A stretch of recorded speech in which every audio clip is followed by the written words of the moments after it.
What's up guys, this is Cher talking, welcome back to my channel. In today's video, I'll be making a full review for Romancing Festival Arthur banner that brings a new version of Arthur that is a damage dealer for boss fights.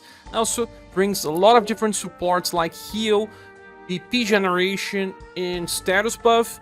Then we have Talon that's more of a AoE healer for remembrance, and Macha that is a damage dealer with access to debuffs. Well, we start talking about Arthur. He gives the name to the banner, and he is the most interesting unit in my opinion. We have 119 STR, that's a very good value, not the highest we've seen, but good enough. Endurance is 90% alongside Will, so those two values are actually good enough for being a damage dealer and supporter. His agility is a little higher, because, well, you actually want him to go first usually. He does have a little more love than usual because he can heal. All the other status don't matter much. First passive, called Time Traveling here, starts the fight with 13 BP and buffs all of his status by 25% on the start of fight. So this will allow him to do more damage and also protect himself from the elements right on the start of fight. When he launches an attack that can be either skill or spell, Turbulence Cannon will be activated. This is the same skill that his second style uses as a chase. It's an indirect A-power attack that we can see here that has slash damage only. Okay, so he is now more focused on just slash. And when his HP reaches 0, he will revive once with 1 HP. That's interesting because of his gimmick that we'll be discussing in a few. The second passive is called Brave Soul. When he lands an attack, 3 different things can happen. Actually, the first one being when HP is full. He will buff all of his status by 15% and also recover 2 BP per attack. Well, he attacks twice because of his chase attack. That means that when you're using him for farming, he will actually just trigger this 2 times if the enemy does not die. So a total of 15 plus 15% buff and a total of 2 plus 2 BP.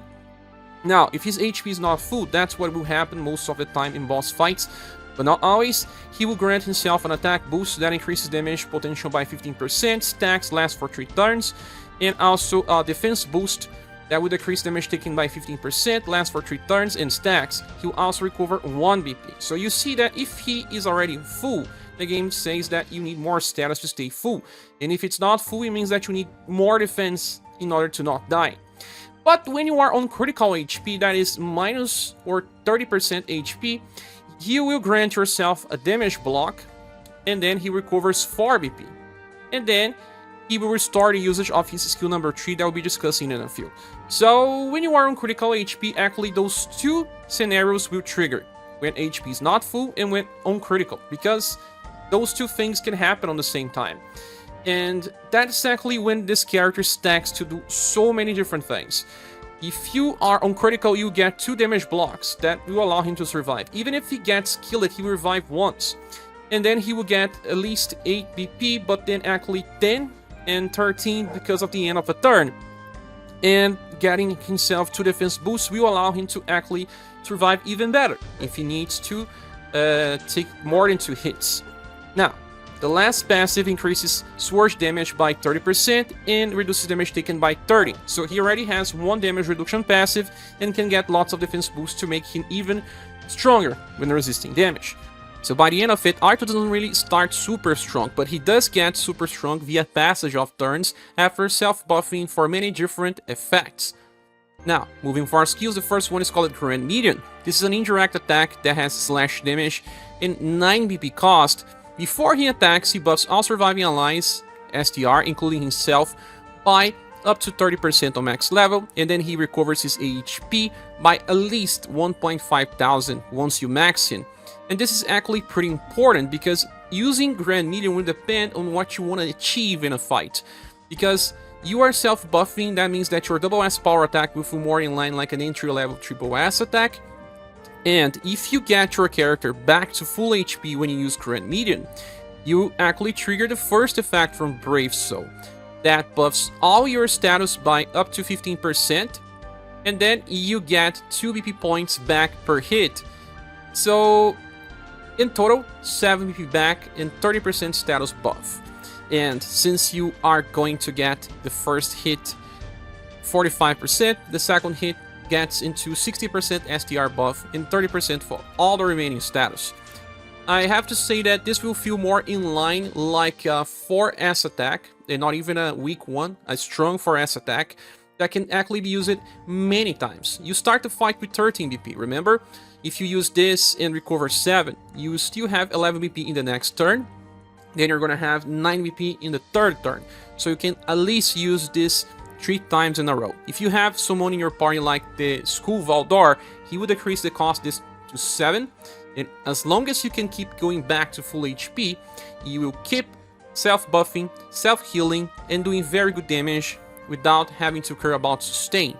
But now, if you don't get back to full HP, you will get this attack boost, this defense boost, and instead of 7, only 5 BP. It's still nice to get this attack and defense boost because it will allow him to survive better and do more damage, but it's not more damage than you will get with just your status buffs. But the game kinda wants you to do this because it will allow you to receive less damage at least, but not do more. Now, he leads into a problem where he will eventually just fall off of BP and not be able to use Grand Medium. And this is where it will have to inherit a skill called Gleaming Slash from his second premium style, because this one is actually pretty nice. You can even start the fight using this. It's single target slash and sun, and before he attacks he buffs his own STR by up to 25%, and then he launches an attack with deep power. It's free, so you can actually use this anytime you want. So when you don't have VP to Grand Medium, you can use that one. But in the perfect scenarios, Grand Medium will always get you back to full HP, and the next time will be easier because you just buffed your Love and Charisma 2 times, so heal will be stronger every time. But depending on your HP, you may actually not want to use Grand Medium, because you actually may want to get into critical HP. If you see the red value in his HP, it means that he is critical, his animation will be different, he will be on the floor, and well, in that moment you want to use 2 different attacks, either Gleaming Slash, like we checked, or your second skill, that's called Brave Sword, but you need to have at least 13 BP stored, because this is a direct attack that is also fast. Before attacking, he buffs himself and all surviving allies morale up by 40%, increasing their damage potential. Lasts for just 1 turn, and then he launches an attack with 4S power. You still get your chase, so that means that this becomes extremely powerful, even stronger than Silver's damage output, at least with her main gameplay, not accounting for Vandalize Plus. I do believe it will be very similar to what you get with Vandalize Plus because of all the status buff you get. Okay, but why would you actually not want to heal yourself when you are on critical? Because that will allow you to trigger the second and third part of his passives. That will give you 2 attack boosts, 2 defense boosts, 2 times 1 BP, 2 damage blocks, 2 times 4 BP, and recover your Talon buff usage, even 2 times, that's right. So 13 BP by the end of the turn, lots of buffs and 2 damage blocks. Because he is in danger, that is critical HP, you may actually survive, and you will be able to use Talon Burst more times. But what exactly is Talon Burst? This is a recovery skill that revives and heals all targets. Well, he can buff his status. He will actually heal so much that will get anyone from 0 to max, even people that got debuffed by Love and Charisma. Then he will then buff everyone's status by at least 40% on rank 1 or 50% on max level. He will then also give 5 VP to everyone, including himself. So this skill costs 17 BP. That's right, that's quite a lot, because it has way too many different effects, and you can only use 2 times per battle until you recharge by attacking on critical HP. But here there are actually plenty of different problems. First, you cannot use Talon Burst on turn 1. It may not even be that worth to use on turn 1 because it heals, and you don't want to use a heal before you get attacked, right? It's okay to use Talon Burst on turn 2, for example, because you usually get lots of damage on turn 1 because you don't have your buffs yet.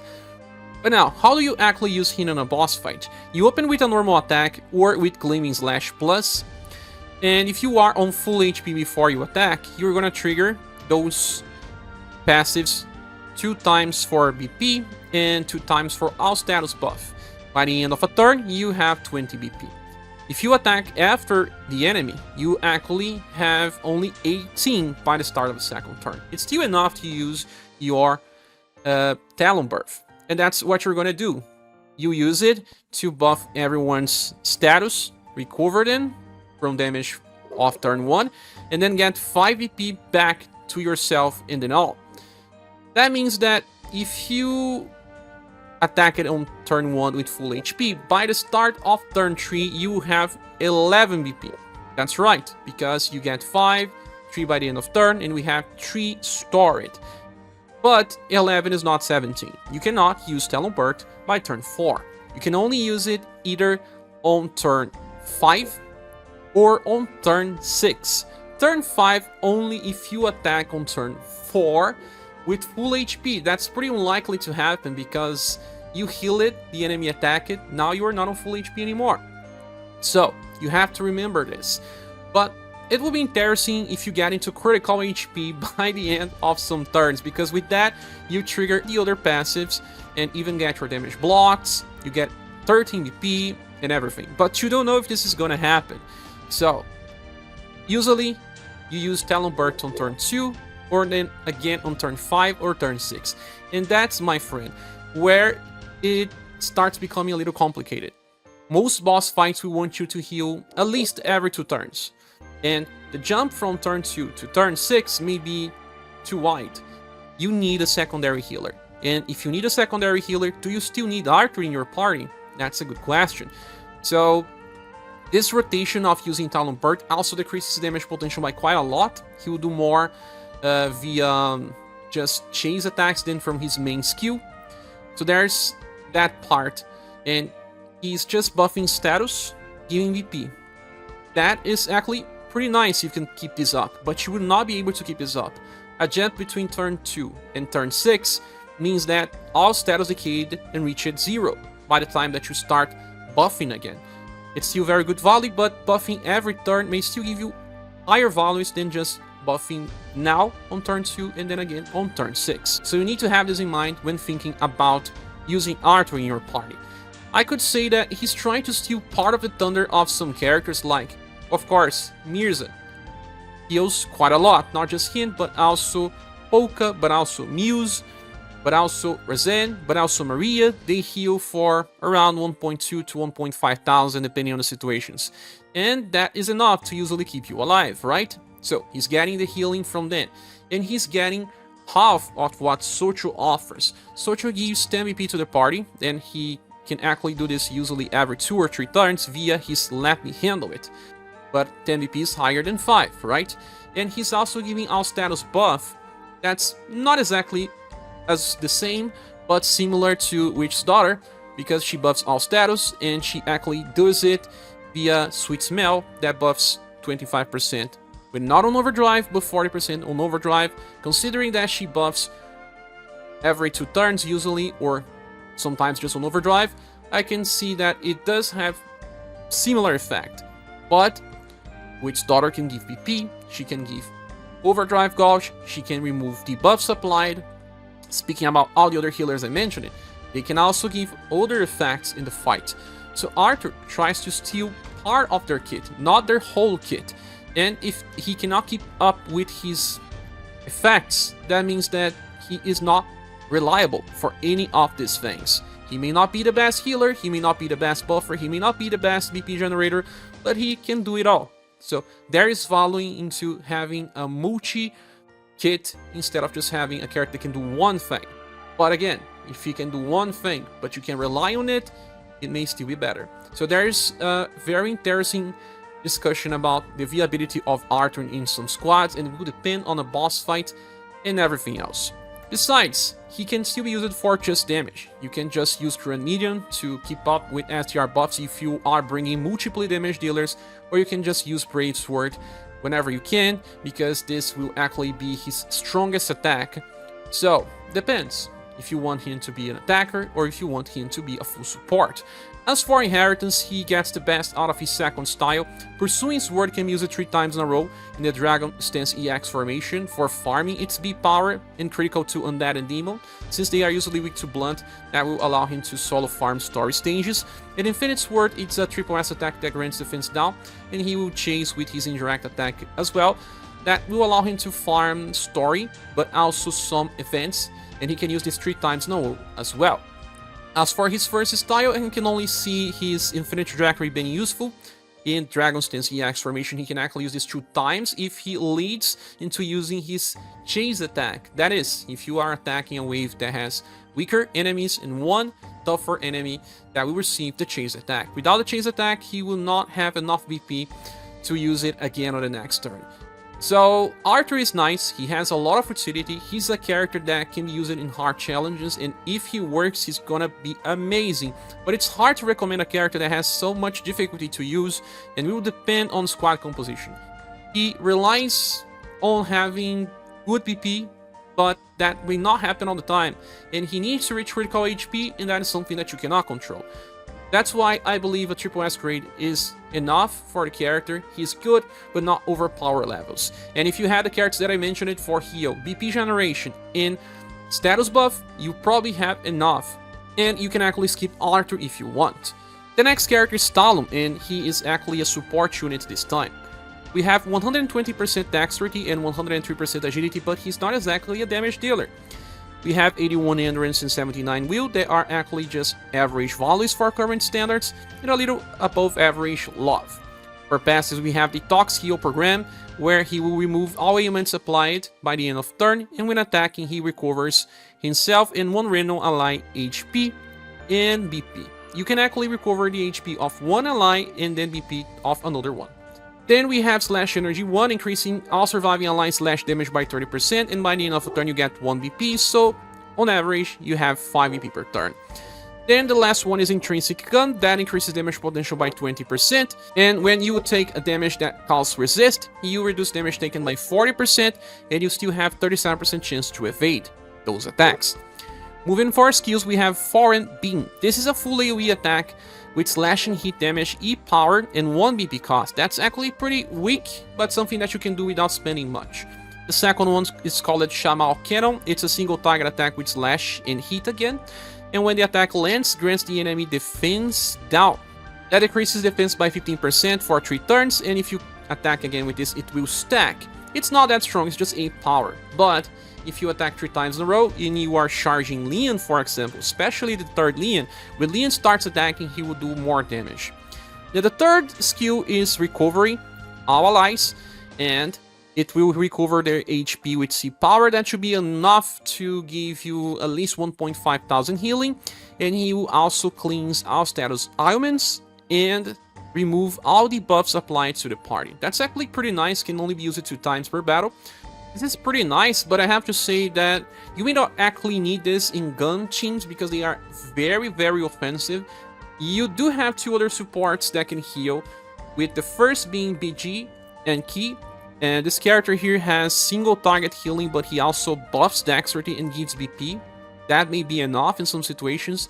And there is also Cindy, that recovers HP passively, although she's extremely fragile, can easily die, but she increases damage output by so much that sometimes you can finish Gun Remembrance in 5 to 6 turns. That's what I did in Carmine Remembrance. So, Talon is nice, he's more stable than those 2 options, he heals more, he also removes debuffs and cleans, so he's the best option. It's just about if you really need this and if you want to pursue the character. I have to say that he's not needed, just good to have. As for inheritance, there's at least 2 ones that make sense. From his latest style that was also support, we have Heal Unit. This time it will use LP and revives, recovers, and removes ailments and status debuffs. So it's just the same thing, but single target with weaker healing. You could also just inherit Shield from his first limited style, because Shield can give him evasion for 1 time and stealth, but it uses LPs just so that you can have something if you miss it, the latest version of Talon.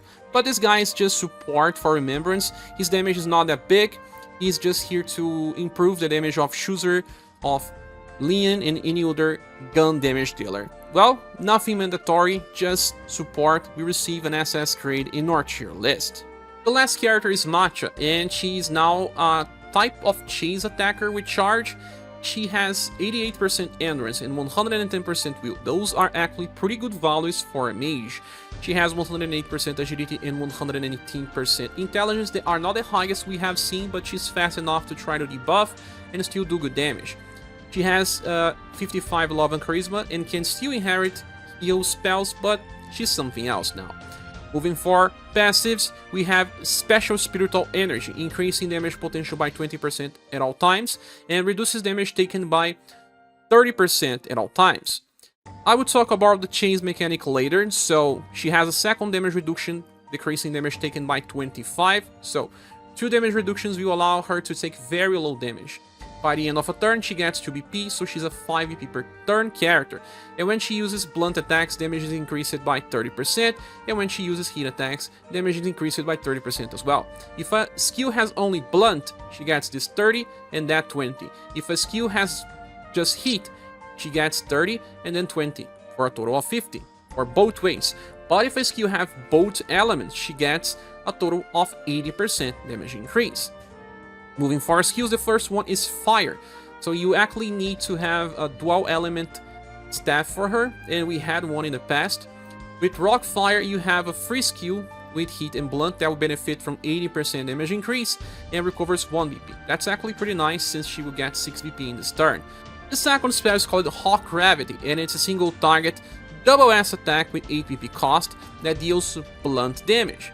It's earth based, that means that you need an earth staff or a dual element staff. We have one made for her in the past, so if you have it, use that one. If you don't, you have to choose between either fire or earth, but depends on what you want to use her for. But this skill has 2 different effects. First, it will remove all agility buffs from a target. That's like buff break, but for a single attribute. And then she will try to decrease agility by 20% on max level. This is made for those boss fights where a boss keeps self-buffing, either on the end or start of turns or when attacking, so that you remove all buffs and then you decrease the status of this enemy in order to protect yourself versus something. Agility is used to evade, so some bosses can evade when they keep buffing agility, or they can increase the damage output of their martial arts attacks, or just go faster. So this is used for those situations, and it will work versus Razen attacks pretty soon. The third spell, it's this time fire-based, so you can just use a fire-based staff if you want to cycle skill 1 and 3, and that is Burn Down. This is a single target attack with heat instead of blunt. It still has 8 PP cost, it still has the OS power, it's totally the same thing, just different elements and different debuffs. This time she will remove intelligence buffs, and she would then try to debuff intelligence by up to 20%. This is again made for Razen attacks, especially this skill, because it will decrease intelligence. And by decreasing intelligence, we decrease spell damage, reduce the chance of being inflicted with ailments, and that is important, especially if you are in a very tough challenge where a boss keeps buffing intelligence, and Razen will buff intelligence. So we have 2 skills with just 1 element that debuffs 2 different status and remove buffs to those status as well. That will be useful for very hard challenges where enemies keep buffing, and you need to debuff them every turn or at least every 2 turns. After she uses any of those 2 attacks, that will only receive 50% damage potential because it's either blunt or either heat. She have a 50% chance to start an energy charge that has only 1 count. That means that it will reach 0 in the same turn. In the next turn, she will have this skill called Elemental Comet as her only command. You cannot do anything else. Elemental Comet, it's actually pretty nice. It's a single target attack with both heat and blunt, so you actually have 80% damage potential. Then it will cast Morale Up Extreme. Before she attacks, that increases damage potential by 50, so she will be on 130. Then she launches the attack. that has 4S power. So, will feel like a very strong 4S power, but remember that this will still be on rank 1, so there's some limit. It will then remove all agility and intelligence buffs applied by this enemy, and it will then try to debuff agility and intelligence, this time by only 15% because it's rank 1. So it's the combination of both rock gravity and burn down. You even get similar damage of casting those two times. So you are just here in this fight using these skills and then using rock fire when you don't have BP and praying that she gets into the energy charge in order to use elemental comet as much as possible. Macha is actually pretty simple. She does not need inheritance. You already know what she was made for, hard challenges. You can technically say that SaGa Magical Train is okay via inheritance, since this gives Sundered and she has okay BP generation to use it, but she loses that chase attack from the Perfector version, so it doesn't make much sense. And any other inheritance will be strange besides, I don't know, Earth Heal that recovers, revives, and removes ailments, and Divine Tree that could be used as emergency situations to also recover 2 times. Besides, all the other skills have strange setups of different elements, and they don't really make much sense when using Macha, since she actually wants to keep using both Earth and Heat attacks. So Macha is actually pretty decent. She has very good damage reduction and sustain in a long fight. Having access to 2 different types of debuffs and buff breaks will allow her to shine in some very specific boss fights. But she is a specialist, not a generalist. She will not work in all scenarios. And if you already have the latest version of Rock Bouquet, you kinda have a very good debuffer already. Or if you already have the Halloween version of Aspergal, that also debuffs all status and removes buffs, you kinda have someone that works too. And if you have Medea, you already have someone that can debuff intelligence for quite a lot of values. So it's not like she's better than any of these characters, but she can actually perform better than them in some very specific situations. I mean, save for Medea, because Medea is just too strong. With all that said, she deserves an SS Plus grade, and while being good, is also kinda easy to skip. Well, Macha has a future style on JP. She got released together with Summer Leon that most people wanna have, and she is more of a support for mage squads. She has this passive that applies to the whole party that increases magical attacks by 75% and reduces skill damage by 30%, and she can reapply this via skill 1 for double effects, but it will last for just 5 turns. She has a skill that deals damage and buffs intelligence by 25% for all squad, and a fast skill with hit damage that can actually be used 3 times in a row in the right formation. She gets extra 5 BP 2 times and has actually 5 BP per turn, and has 1 damage reduction. It's an interesting character that actually works well with the right setup. Now back to the banner image. Is this banner worth summoning for? Well, yes, but not as much as some others. I will give it a silver award because we have some good utility here, but it's not exactly a must-have. Arthur is a very good support, and he can actually give lots of different effects, but it's not someone easy to use. Many people will have difficulty having enough BP to use his skill number 3, and just as a damage dealer, he is not as strong as our best nukers. Slash is actually pretty easy to find. For Talon, we have support for Remembrance with a very useful AoE heal, but it's something that not everyone needs. Remembrance for guns is actually usually one of the easiest ones, but if you are lacking support, he works. Then we have Macha, that is a specialist for some very specific hard challenges where she shines, but she's not a generalist. She is a very good specialist that can debuff intelligence and agility, but you can still do with other units like Rock Bouquet and Aspergal. With all that said, this is my opinion. What is yours? Please see here in the comment section. Thank you so much for watching this video. Please subscribe if you haven't. If you want to support the channel, we need your help. We have links like Patreon, PayPal in the description of the video. Don't forget to join our Discord server where we talk about SaGa and other RPGs in general. I hope to see you soon in the next video or live stream.